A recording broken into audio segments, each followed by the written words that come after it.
જય દ્વારકાધીશ. જય દ્વારકાધીશ. અમૃત પુષ્પ સંશોધક સ્વ દિનેશભાઈ આર વિઠલાણી દ્વારકાનું કેશોદ વિતરણ કેન્દ્ર અને જુનાગઢ વિતરણ કેન્દ્રથી હું સમીરભાઈ ભીમાણી, મમતાબેન ભીમાણી. આજે આપને એક રિઝલ્ટ મળ્યું છે તો એ ભાઈના મોઢેથી સાંભળીએ. શું નામ તમારું? મારું નામ જગદીશભાઈ. અને ક્યાંથી આવો છો? અહીંયા જુનાગઢ જોશીપુરામાંથી. અને શું તકલીફ માટે અમૃત પુષ્પ લઈ ગયા હતા? મને કમરની તકલીફ હતી, અહીં થાય મણકાની ગાદી ગઈ ગઈ હતી. બરાબર. અને આ તકલીફ કેટલાક સમયથી હતી? 6-7 મહિના થયા. 6-7 મહિનાથી હતી. બરાબર છે. પછી તમે અમૃત પુષ્પ લઈ ગયા. હા, આપણે કેટલી બોટલનો કોર્સ પૂરો થયો? 1 બોટલનો કોર્સ પૂરો કર્યો છે. બરાબર. તમારી દ્રષ્ટિએ કેટલું રિઝલ્ટ છે? 70-80% જેટલો ફેર પડી ગયો. 70-80%. હવે અમૃત પુષ્પ લીધા પહેલા તમને શું શું તકલીફ થતી?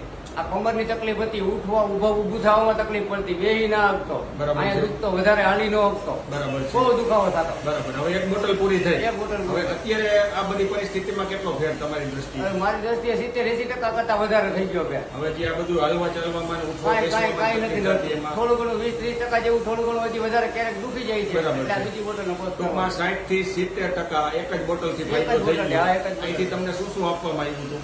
અહીંથી એક બોટલ આપી હતી દવાની, અમૃત પુષ્પની. અમૃત પુષ્પની, એક મધની શીશી આપી હતી, એક તેલની શીશી. અને 370 રૂપિયા તમારી હા, પાસે 370. ચાર્જ લીધો હતો. હા. ઘણું બધું રિઝલ્ટ કહેવાય. દ્વારકાધીશની કૃપા. જય દ્વારકાધીશ. જય દ્વારકાધીશ.